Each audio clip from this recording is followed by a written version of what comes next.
All right, the question I'm looking to answer today for my global economics project is the global transition to electric vehicles creating a new dependency on sub-Saharan Africa?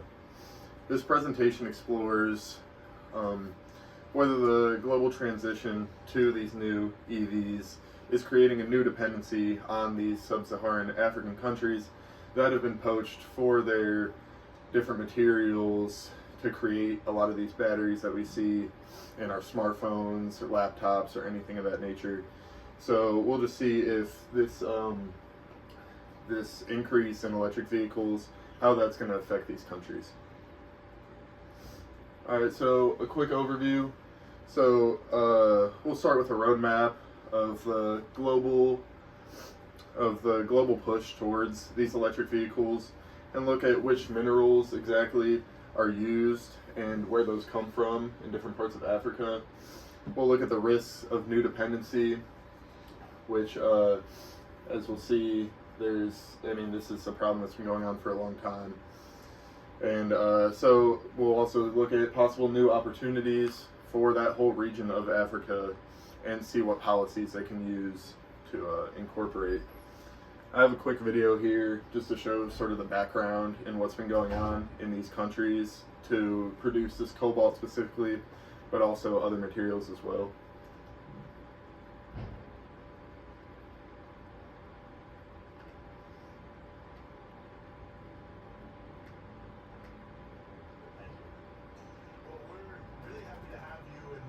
To pull up here, you've been putting out some truly harrowing videos across your social media feed. It's, you're on Joe Rogan and others, and this one I think has caught a lot of people's eyes here of pit mining. And I was hoping you could just start by explaining, what is going on in this photo here, and what are the consequences for the people who are working there?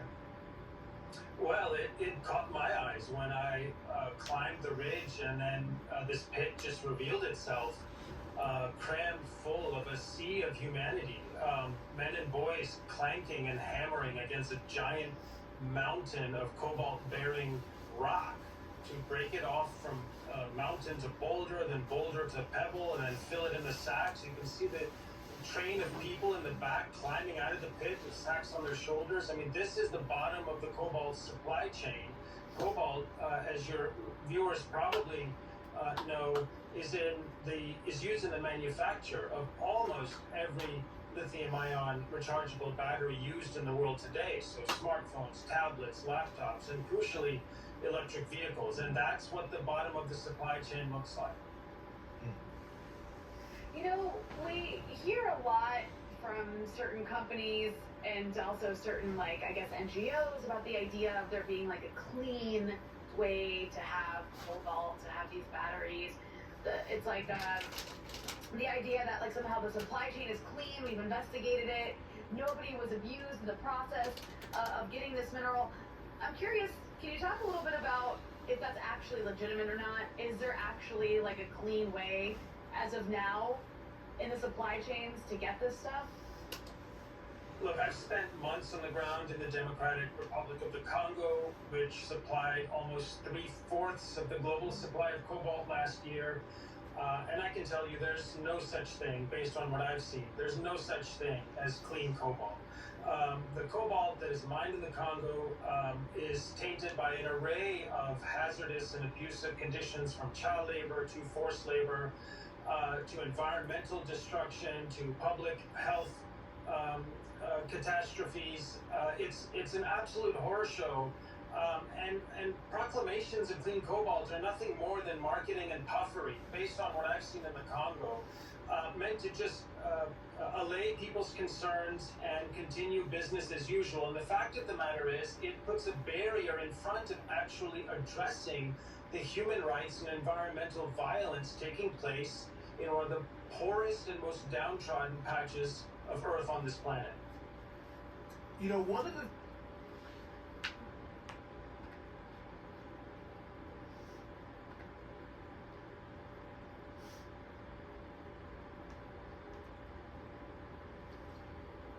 All Alright, so along with what he says, I mean, Africa, especially in those sub-Saharan regions, have always been super righteous with a bunch of natural materials, but through different like countries coming in and poor government decisions by people in those African countries, as you can see, those working conditions are still very brutal. And so even though they are sitting on this hotbed of plenty of materials, they haven't really seen any sort of return in their day-to-day lives or for the people working there. As he said, there are still a lot of instances of forced labor for very low wage or no wage at all.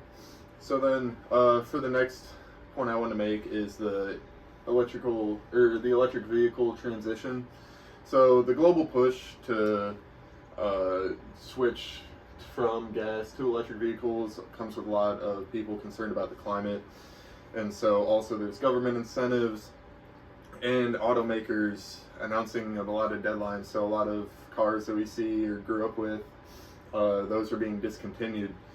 So they're trying to produce these electric vehicles that will, I mean, eventually probably take over a lot of those gas-powered vehicles for a cheaper price. And so with this increased production, there's a major increase in demand for these materials. And then I want to talk on the key minerals that go into electric vehicles. So lithium goes into the batteries as sort of a power source. Cobalt stabilizes batteries chemistry. Nickel increases the energy density in graphite, another essential material. So, and then we'll see, that's a quick chart to show just sort of how much goes into each and what all is used. And all these materials are coming from primarily those countries. Alright, so this is another quick slide about their mineral importance. So the Congo produces 70% of the global, import of, or global production of cobalt, which is crazy compared to the rest of the world.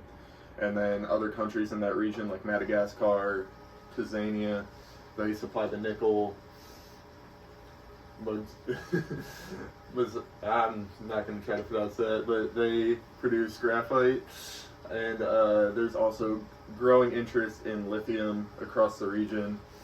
So this, I mean, it's sort of unfathomable to see how many materials come from those, come from that region, and how other countries have been able to poach, like countries in Asia have been able to come in there and sort of take control of that region. And that's why you see a lot of iPhones and other smartphones being produced in Asia, because it's much more affordable to do there. And so as much money as they dump into these countries to get that product out of there, it's not really seeing they're not really seeing any difference on the place where those are being mined. So then these are some of the potential dependency risks on if those companies who are taking the materials out of sub-Saharan Africa, what that looks like since there is an increase in demand. So there's obviously a lot of materials there, and so also you got to deal with government corruption and things of that nature. In those countries, a lot of the past, I guess, governors or presidents of sub-Saharan countries have dealt with corruption and just trying to make their own money and not really looking out for their people as well. And China controls so much of that industry and getting resources out of there, adding another layer of dependency, because without that supply, or if things do start to change, you'll see how China might be affected as well. So any disruption like this can cause problems for the supply chain to create these electric vehicles, so that could cause problems. Alright, so is this a new dependency? I'd answer that as yes. If countries rely as heavily on these materials without any sort of different source coming in, that could just increase, make the production plants and mines less safe because they need to get more product out in the same circumstances. These refined mineral supply chains, they are controlled by very few countries, like I mentioned earlier, and investment, they extract rather than, they are only looking to extract rather than dump money into that area and create a better, more livable area for the citizens there. And I'd answer that no. If countries invest in recycling and things and other alternative ways to, I guess, make the extraction process more effective, and if these nations who are extracting the product want to develop stronger governance and dump more money back into these places. And then here's some opportunities for these sub-Saharan countries. So the the electric vehicle boom allows for a lot of growth and economic opportunities. So by, I guess, sort of taking a stand from a government perspective, African nations can move beyond just simply providing product, but also they could move towards higher level manufacturing and more clean manufacturing. This could help deliver more high-paying jobs for those people, better infrastructure, and it could really help their economy if they handle it the right way. So these are some challenges for these countries. So there's poor regulatory enforcement. Despite all these opportunities, many challenges still persist. There's a lack of any enforcement, like I said. Corruption is still a thing that may hinder progress, and environmental impacts must also be taken care of.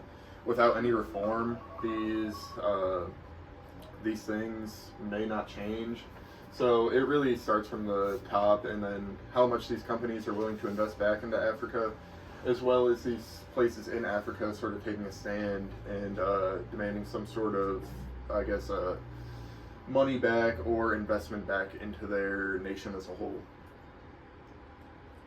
These are some global strategies you could use to reduce dependency, like better battery recycling, sort of take less pressure off of these countries from delivering so many batteries. So just taking better care of devices or things like that, or electric vehicles.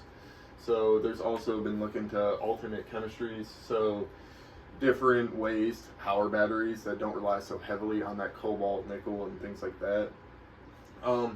Investing in other mining. So this goes back to, again, going to other places to get the products they need. So places like Australia and Canada, who may not have it as such a surplus, or are not offering it as, I guess, affordable compared to those sub-Saharan countries. So maybe looking at those places, even though it might cost a little more. And then just strengthening compliance and transparency between these companies who are going in and taking a lot of the product to know what their product's actually being used for. Alright, and then I have some policy recommendations. So for countries providing electric vehicles, diversify the mineral sourcing, support reasonable mining incentives, and I guess build domestic refining capacity as well. And then for these countries in Sub-Sahara, just strengthen their government and labor standards. That might cost them a little more up front, but if they can strengthen their integrity, then they can demand more money for these companies who are coming in to get their product from, which will in turn create a better environment for those countries as a whole.